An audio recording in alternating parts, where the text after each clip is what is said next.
들 또 말씀을 듣고자 모였습니다. 전한 자의 입술과 심령을 주장하셔서 이 시간 성령의 인도함 받아 증거하게 하시고 듣는 심령마다 성령께서 마음의 눈을 열어주셔서 아버지 말씀이 들리게 하시고 깨닫게 하여 주옵소서. 예수님의 이름으로 기도하옵나이다. 아멘. 할렐루야. 예수님께서 참 많은 여러 사역들을 하셨습니다. 많은 이적을 행하셨어요. 기적을 행하시고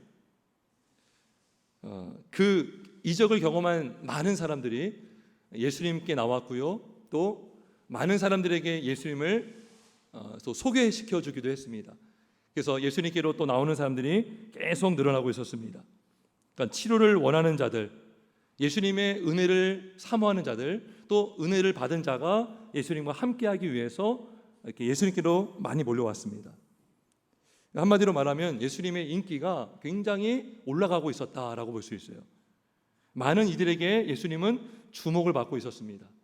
그러니까 그 지역, 예수님 그 지역에서는 예수님 하면 모를 정도가 없을 정도로 예수님의 그 소문은 아주 굉장히 많이 퍼진 상태였습니다.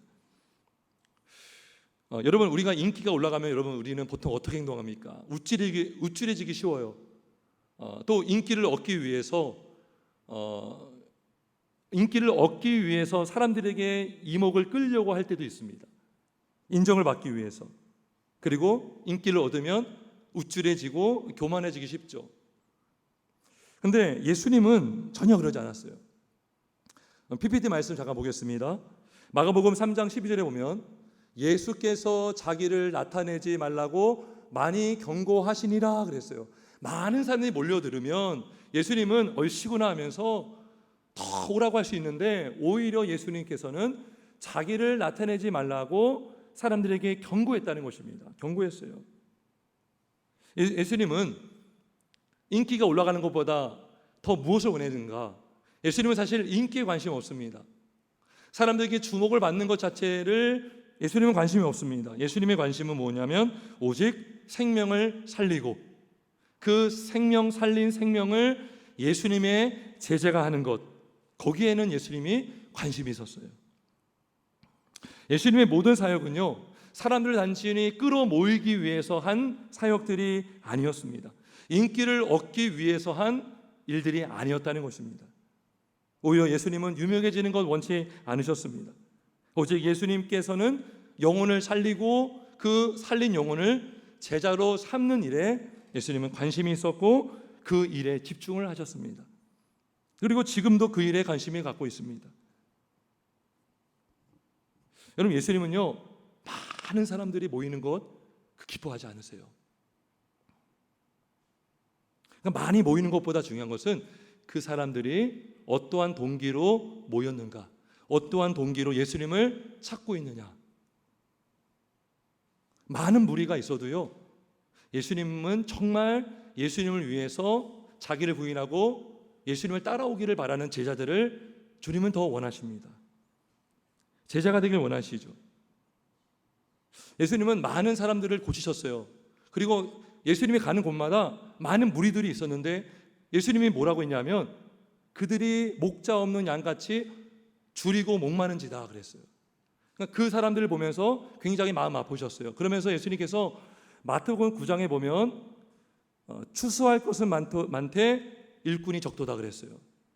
영혼들이 다 쓰러져 가고 있어요. 추수해야 될 영혼들인데 이 영혼들을 추수할 일꾼들이 쉽게 말하면 제자들이 없다라고 했던 것이죠.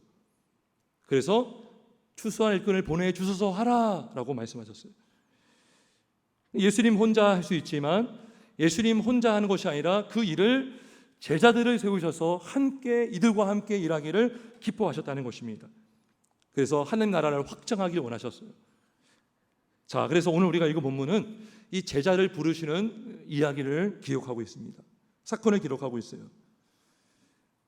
특별히 오늘 본문은 예수님께서 어떻게 제자들을 세우셨고 또 그 제자를 세우신 목적이 무엇인가 분명하게 기록하고 있습니다. 자, 먼저는 이겁니다. 예수님이 누구를 부르셨느냐? 바로 13절에 보니까 자기가 원하는 자들을 부르셨어요. 자기가 원하는 자. 여러분, 제자는요, 나 제자하고 싶어요 해서 제자 되는 게 아닙니다. 여러분, 예수 믿는 것도 마찬가지죠. 저 예수 믿고 싶어요 해서 믿는 것이 아니라 예수님이 우리를 먼저 불러주셔야 되는 것입니다. 그게 예수님의 부르심, 소명, 콜링이라고 하죠. 예수님이 원하는 자만이 제자가 될 수 있어요. 예수님의 부르심이 있어야 부름을 받을 수 있다는 것이죠. 그래서 엄밀히 말하면 예수를 믿는 것 자체도요, 내가 믿고 싶어서 믿는 것이 아니죠. 그 마음도 예수님이 줘야지 가질 수 있고, 직분도 진짜 직분, 참된 직분도 예수님께서 주셔야 받을 수가 있는 것입니다. 예수님이 불러주셔야 진짜 직분자가 될 수가 있는 것입니다. 자, 오늘날 그 교회에서 이렇게 목사님들을 청빙할 때가 있습니다. 그리고 직분자들을 세울 때가 있죠. 근데 우리가 여기서 참 조심할 것이 뭐냐면, 우리의 기준에 맞춰서 우리가 원하는 자들을 세우는 게 아닙니다. 교회도 마찬가지죠. 우리가 원하는 상이 있을 수 있어요. 근데 하나님은 말씀하셨죠. 사람은 외모를 보거니와 나 여호와는 중심을 보느니라 그랬어요. 외적인 스펙과 경험과 어떤 경력과 또 직분자를 세울 때도 사회적으로 유력한 자, 재력 있고 스펙 있고 이런 사람들을 우리는 쉽게 눈에 본다는 것이죠. 근데 중요한 것은 오늘 보니까 예수님은 자기가 원하는 자들만을 부르십니다. 이게 우리의 문제인 거죠. 우리가 원하는 것과 주님이 원하는 것과는 차이가 너무나 클 수 있다는 것입니다. 그래서 교회는 사람을 세울 때에 교회는 사람이 필요합니다. 지도자가 필요합니다. 일꾼이 필요합니다. 그러면 무엇이 필요한가? 예수님의 은혜가 필요합니다. 우리가 우리 편에서, 우리의 관점에서 원하는 일꾼이 아니라 주님이 원하는 일꾼이 세워지기를 우리는 원해야 되는 것입니다. 그래서 초대교회를 보면 일꾼, 집사들을 세울 때도 많은 성도들이 기도해서 집사를 세웠습니다. 그리고 선교사를 파송하기 전에도 금식하면서 기도하면서 그 선교사를 파송했죠. 심지어 여러분, 예수님도 제자를 세우기 전에 기도했습니다. 말씀 볼까요? PPT 볼겠습니다. 누가복음 16장에 보면, 자, 오늘 우리가 본 마가복음 3장의 말씀은요, 마태복음 10장에도 나오고 누가복음 6장에도 나오는데요. 자, 볼게요. 12절 보면, 이때에 예수께서 기도하시러 산으로 가사 밤이 새도록 하나님께 기도하시고 밝음에 그 제자들을 부르사 그 중에서 12를 택하여 사도라 칭하셨다라고 말해요. 자, 오늘 마가복음의 13장에 보면 산에 오르사 그래요. 근데 마가복음에는 산에 오르신 이유를 말하지 않은데 누가복음에 보니까 왜 산에 가셨는지 이유를 알 수 있죠. 기도하러 가신 거예요. 왜 기도하셨습니까? 제자를 세우기 위해서. 여러분, 한번 물어봅시다. 예수님이 기도할 필요가 있습니까? 하나님이신데, 완전한 인간이시고 하나님이신 예수님께서 누가 정말 제자로 세야 되는지 몰라서 기도하셨겠습니까? 그러지 않겠죠. 왜 기도하셨을까요? 예수님은요, 누가복음과 여러 복음서에 보면 기도했다라는 말씀이 많이 기록되어 있어요. 그 이유는 간단합니다. 우리에게 본을 보여주시기 위해서 기도한 것입니다. 그만큼 너희 생각으로 살지 말라. 너희 생각대로 판단하려고 하지 말라. 사람을 세우더라도 너희들이 보는 보기 좋은 대로 하지 말고 내가 기도해서 아버지의 뜻을 구한 것처럼 너희도 하나님의 뜻을 구하라 라고 보여주신 것입니다. 그래서 예수님께서는 제자를 세우셨어요. 그리고 그 제자는 뭡니까? 원하는 자의 뜻이 아니라 부르시는 이의 뜻으로만 될 수가 있는 것입니다. 그래서 PPT 말씀 보겠습니다. 로마서 9장 16절에 이런 말씀이 있어요. 한번 같이 읽어볼까요? 시작. 그런즉 원하는 자로 말미암음도 아니요 다름직 자로 말미암음도 아니요 오직 긍휼히 여기시는 하나님으로 말미암음이니라. 이 로마서 6장에 보면 토기장의 비유가 나와요. 하나님의 주권에 대한 말씀이 쫙 기록되어 있거든요. 그러니까 귀에 쓸 것이 있고 천이 쓸 것이 있는데 이거를 누가 결정하느냐? 그릇이 결정하는 것이 아니라 토기장의 주권에 달려 있다는 것이죠. 그러니까 구원을 하는 것도 하나님이 원하시는 자들을 구원하는 거예요. 하나님이 누굴 택할까요? 똑똑한 사람 아니에요. 하나님이 원하는 자를 택하는 겁니다. 믿으십니까? 이게 하나님의 주권이고 작정이에요, 작정. 제자도 마찬가지입니다. 아유, 저 쓸만하지 않습니까? 저 똑똑하지 않습니까? 제가 일 봐도 아는 게 많다고요. 근데 하나님은요, 하나님의 뜻대로 하나님이 원하시는 자를 부르시는 것입니다. 다름박질하는 자로 말미암음도 아니요 오직 긍휼을 여기시는 자가 긍휼히 여김을 받게 되는 것입니다. 그래서 예수님은 자기가 원하시는 자들을 부르셨어요. 자, 그렇다면 왜 제자를 세우셨는가 궁금하지 않습니까? 그 말씀이 오늘 본문에 나와 있습니다. 왜 원하시는 자들을 부르셔서 제자를 세우시는가? 자, 첫 번째는 이것입니다. 예수님께서 제자를 부르시는 이유는 첫 번째 14절의 말씀처럼 열두를 세우셨으니 이는 자기와 함께 있게 하기 위해서 제자를 부르셨어요. 자기와 함께 있게 하기 위해서. 이것이 첫째 이유입니다. 첫째 이유예요. 여러분 뒤에 것 다 있어도요, 이게 없으면 이건 제자가 아니에요. 제자가 될 수 없습니다. 예수님과 함께 하지 않으면, 이게 전제가 되지 않으면 제자가 될 수 없고 제자로서 살아갈 수가 없는 것입니다.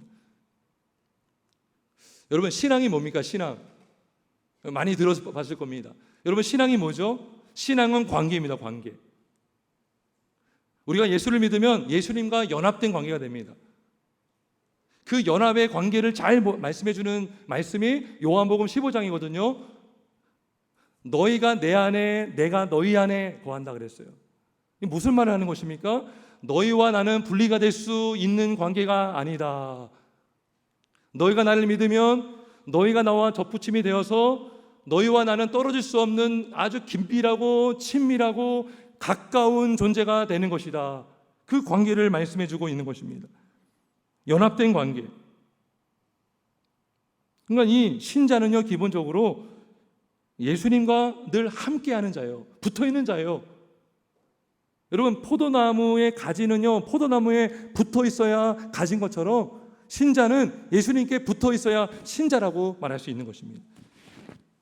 여러분 근데요, 이 주님은요, 그래서 성경을 단순히 많이 하는 것 이거 기뻐하지 않습니다. 어떤 사람이 은사를 갖고 있어요. 기도를 막 잘해요. 막 방언도 하고 막 귀신도 쫓아내고. 근데 주님이 정말 보는 게 뭡니까? 그가 나와 함께하고 있는가, 이거예요. 하나님, 제가 그래도 열심히 일해서 돈도 벌고 헌금도 많이 하고, 그게 중요한 것이 아니라 더 본질적인 게 뭐예요? 관계라는 관계. 건건의 모양은 있으나 건건의 능력을 부인하는 자를 주님은 기뻐하지 않는다는 것입니다. 마귀가 얼마나 성경을 많이 알아요. 예수님을 시험할 때 성경 가지고 기록된 말씀 가지고 미혹하지 않았습니까? 우리보다, 여러분 이 땅에는 그 어떠한 신학 박사보다 성경을 많이 하는 존재가 마귀거든요. 마귀의 문제는 뭐예요? 주님과 함께하지 않는다는 것입니다. 바리새인들 보세요. 바리새인들 이들이 얼마나 성경 많이 알았습니까? 얼마나 열심히 경건 생활했어요? 일에 2번씩이나 금식했죠. 근데 이들의 문제는 주님과 함께하지 않았다는 것에 있습니다. 물리적으로는요, 지금 예수님이 살았던 2020년 전과 지금과는 시간과 공간적으로 완전히 멀리 떨어져 있어요. 지리적으로도 마찬가지고. 근데 바리새인들은 지리적으로나 물리적으로나 시공간적으로 예수님과 동시대에 살았던 사람들이거든요. 예수님을 직접 눈으로 보았던 사람들이고, 심지어는 예수님의 말소리도 들었고 예수님의 숨소리도 들었을 것입니다. 회당 안에서 있었고 안식일을 같이 지켰고 말씀을 들었습니다. 예수님께서 아마 이렇게 콜록콜록 하는 것도 들었을 수 있어요. 같이 있었지만 이들의 마음은 주님과 너무나 멀리 있었던 것입니다. 여러분, 큰아들이요, 집 나간 둘째 아들은 돌아왔지만 큰아들은 한 번도 아버지를 떠난 적이 없습니다. 근데요, 그 큰아들의 마음은 아버지와 너무나 멀리 있었던 것이죠. 너희가 입술로는 나를 경배하나 마음은 내게서 멀도다 그러셨어요. 오히려 이 바리새인들은 자신들이 말씀을 많이 알고 있고 자신들은 율법에 정통하고 아브라함의 후손들이라는 그 자부심을 가지고 남을 정죄하고 남을 비판하고 오히려 예수님을 미워하고 예수님의 사역을 반대했던 것입니다.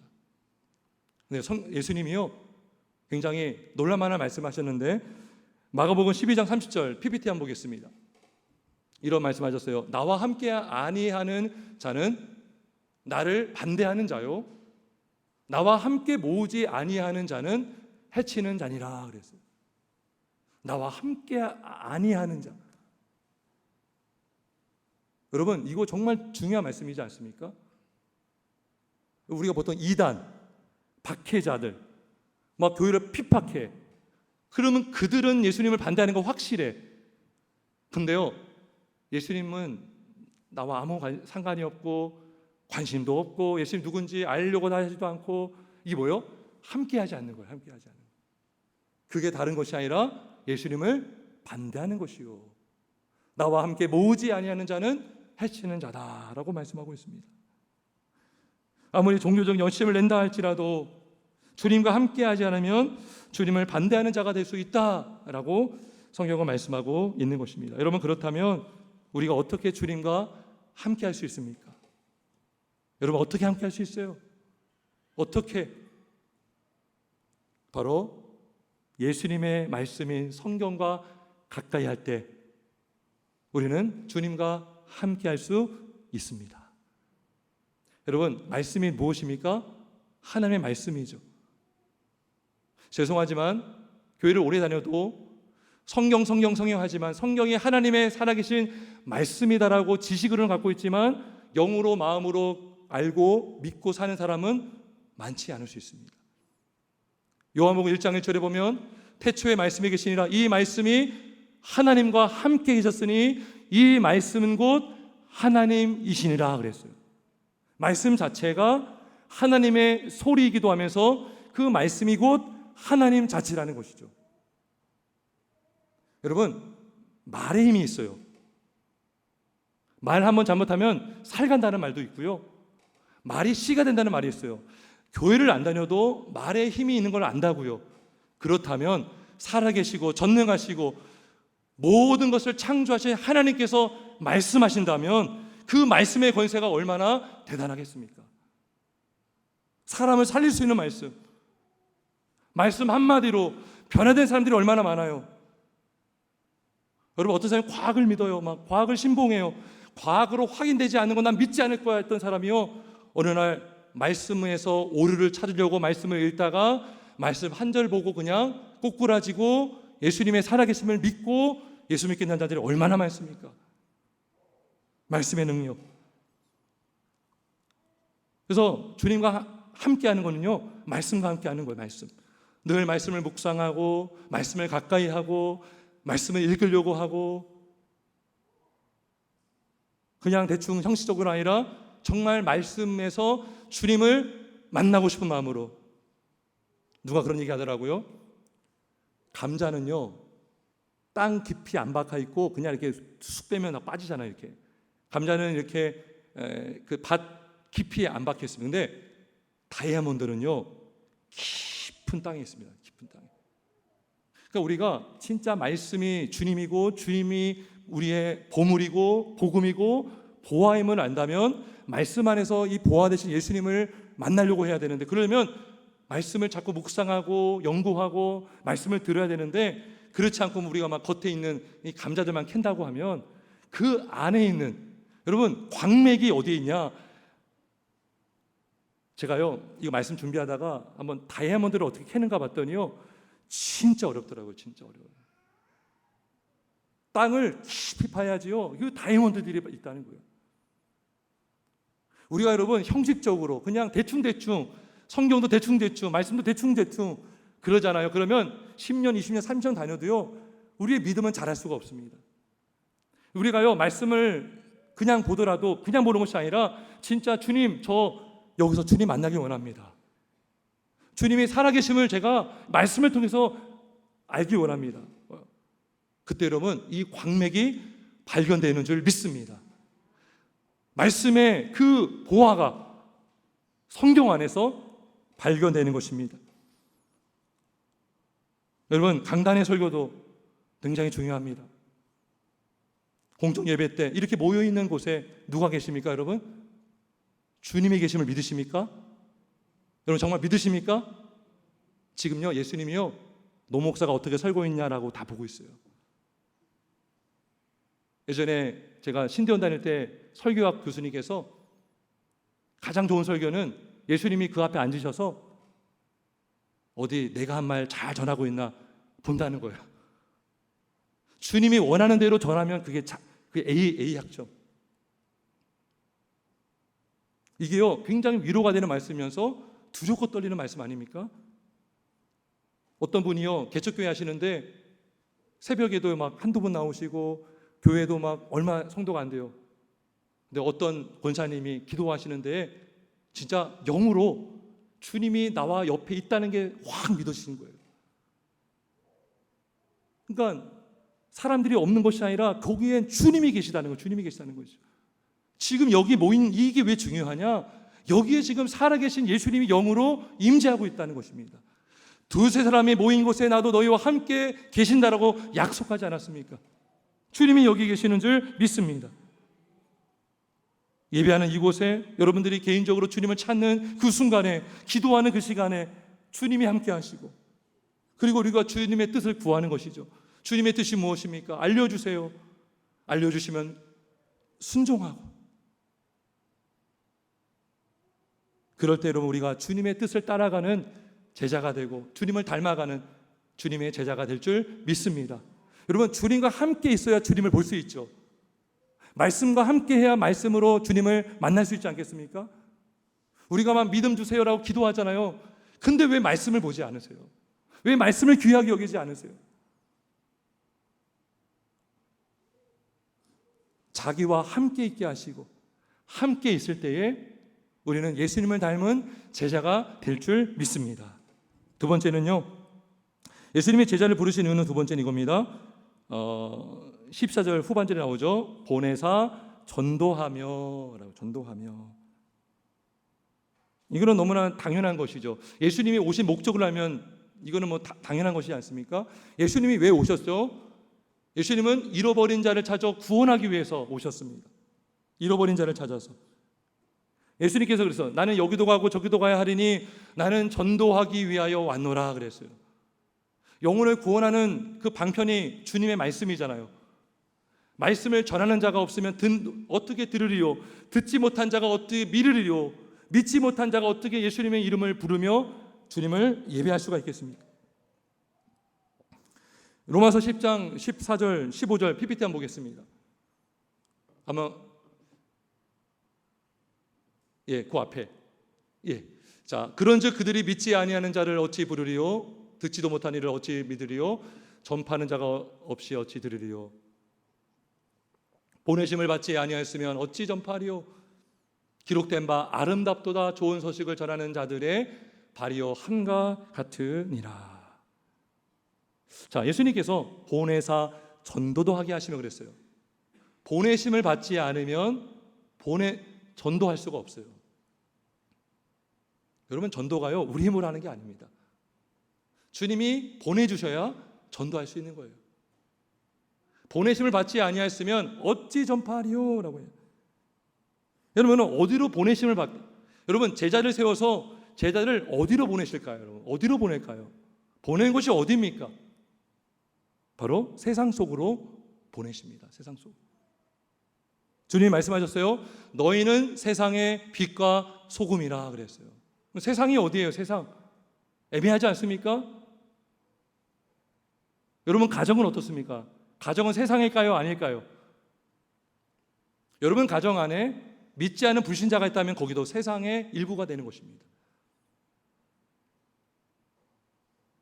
불신 가족이 있는 가정, 불신자들이 동료로 있는 일터가요, 세상이 될 수 있는 거예요. 그 곳이 바로 믿는 자가 보냄받아서, 파송받아서, 주님으로부터 보냄을 받아서 우리가 영혼을 추수할 밭이요, 세상인 줄 믿습니다. 여러분, 한 사람이요, 전도자임을 믿으시기 바랍니다. 믿는 자 한 사람 한 사람이 선교사입니다. 선교사.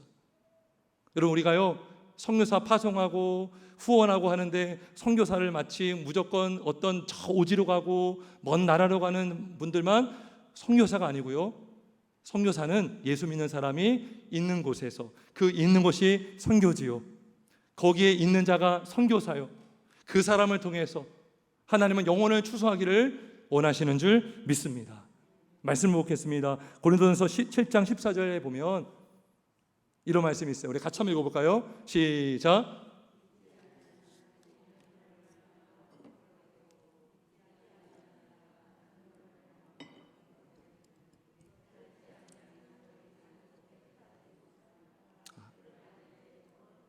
아멘. 이 말씀이요, 유아 세례 줄 때에 근거되는 말씀 중에 하나입니다.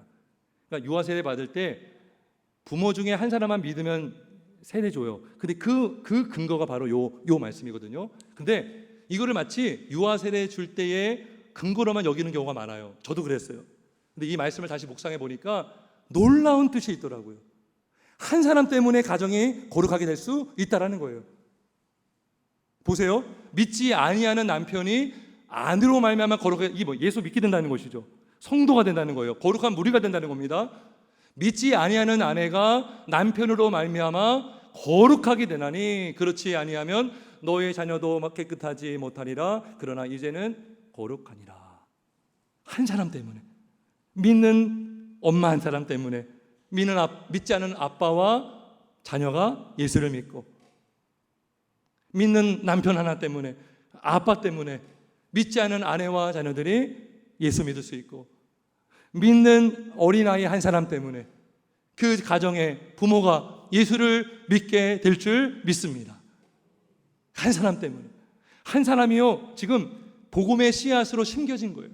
핍박이 있겠죠. 답답하겠죠. 혼자 외롭게 교회를 나와야겠죠. 하지만 그 한 사람 때문에 믿지 않은 부모와 믿지 않은 자녀와 믿지 않은 아내와 남편이 예수 믿고 거룩한 성도가 될 수 있는 줄 믿습니다. 그래서 여러분이요, 여러분의 선교지가 어디입니까? 가정의 선교지입니다.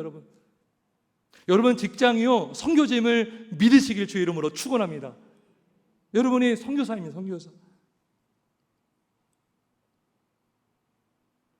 여러분, 성도가 누굽니까? 성도.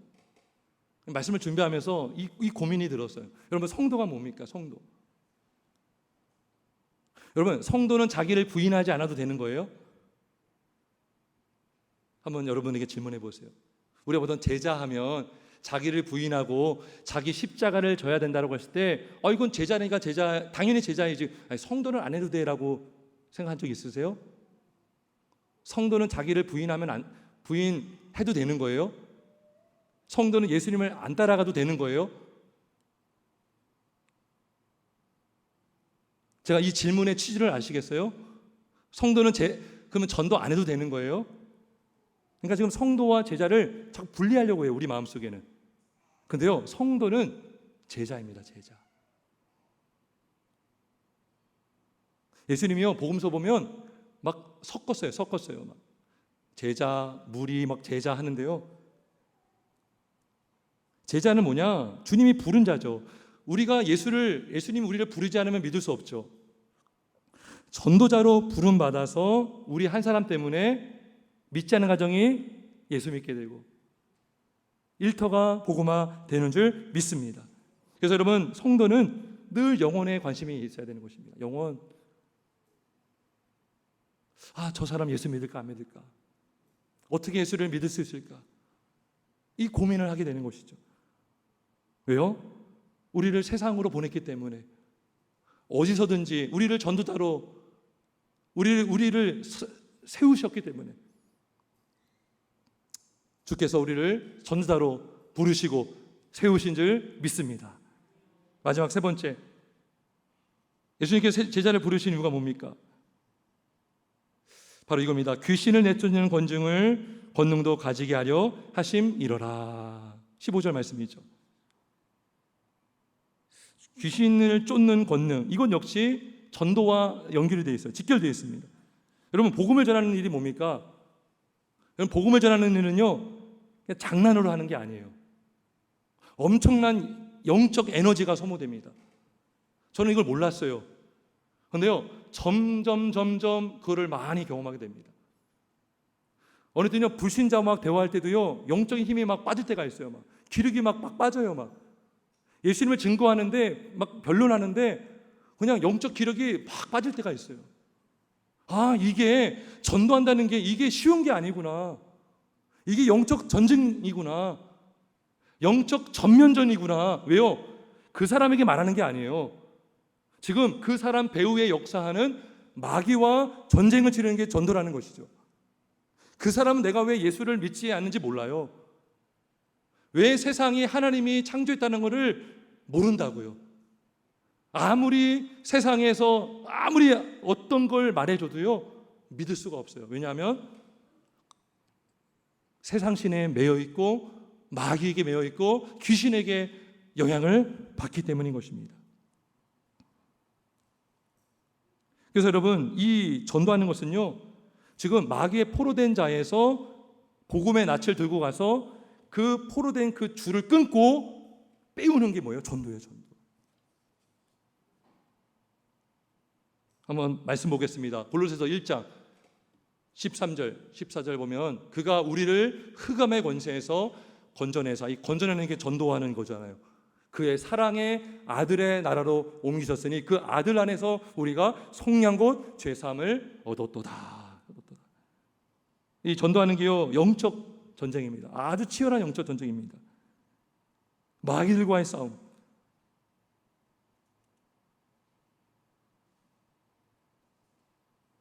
여러분, 과학이라는 것을 요즘 많이 강조하죠. 과학주의가 뭐냐면 과학으로 증명된 것만 믿을 수 있다는 거예요. 근데 과학으로 증명하지 못한 게 너무나 많거든요. 그럼 도덕 어떻게 만들어진 거예요? 윤리, 마음, 양심, 과학으로 증명할 수 없는 것들입니다. 오히려 과학이 하나님이 있다는 걸 더 증거해줘요.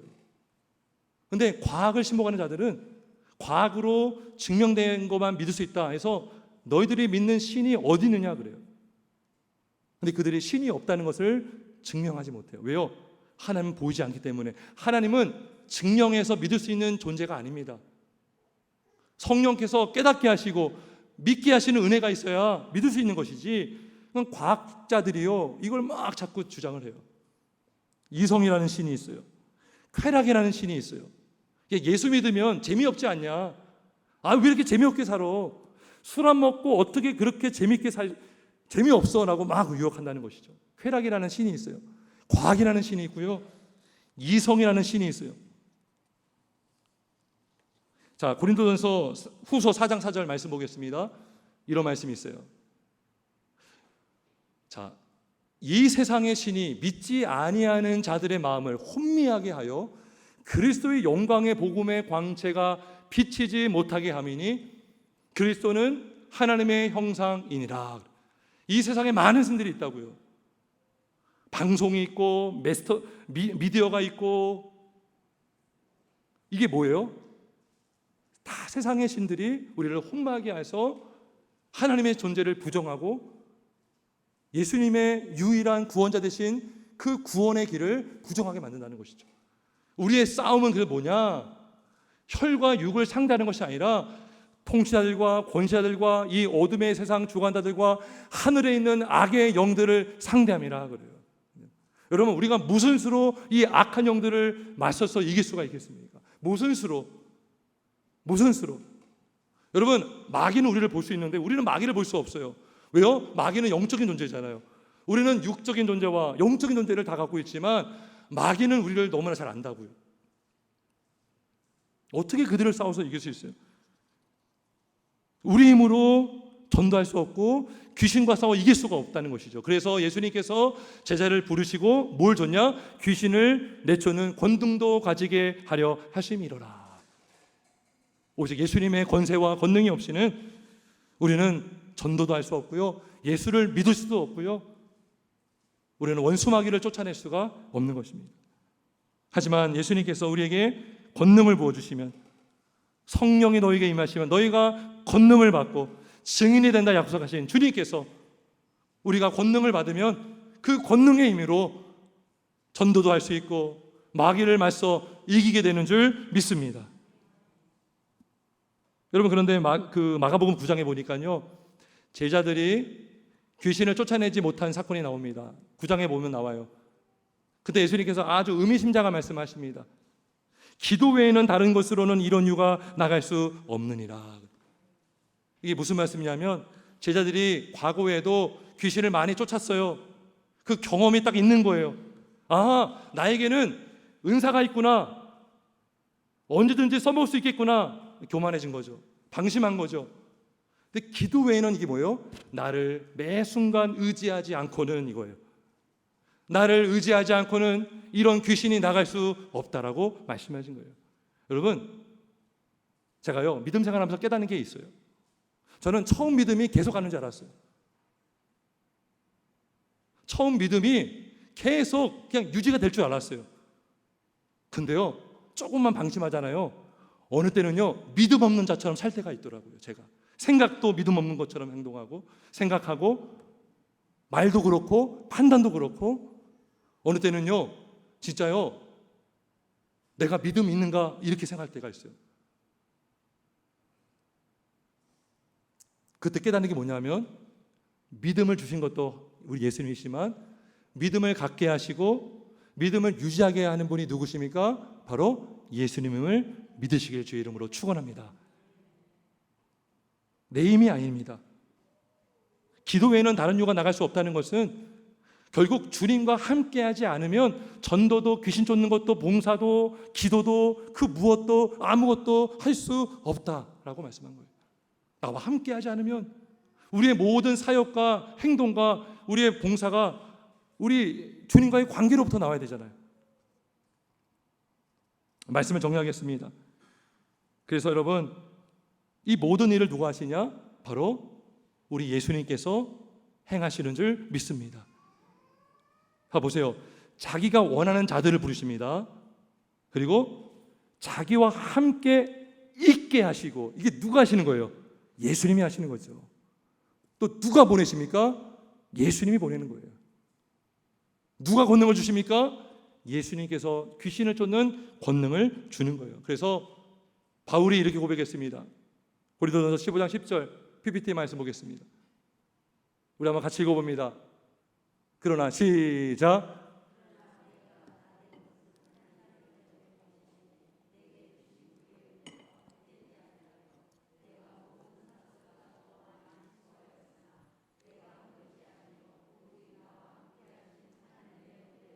아멘. 그죠? 바울을 바울 되게 하는 것, 제자 되게 하는 것, 오직 하나님의 은혜인 것입니다. 은혜. 우리가 할 수 있는 게 뭡니까? 이 예수를 붙드는 겁니다. 믿는 것입니다. 신뢰하는 것입니다. 믿고 신뢰하고 따라가는 것입니다. 우리 힘으로 절대 할 수 없어요. 우리 힘으로 예수 믿는 믿음 생활 결코 할 수 없습니다. 오직 예수님만을 의지하고 따라갈 때에 오직 예수님을 통해서 우리에게 주시는 힘으로 우리가 주의 일을 감당할 수 있는 줄 믿습니다. 이 은혜를 사모하시길 바랍니다. 여러분, 교회 등록만 했다고 해서, 교회만 출석했다고 해서 다 성도가 아니고 다 제자가 아닌 것입니다. 우리는 정말 성령의 은혜로 믿음 생활할 때에 주님이 영광 받으시고 우리를 통해서 주님이 역사하실 줄 믿습니다.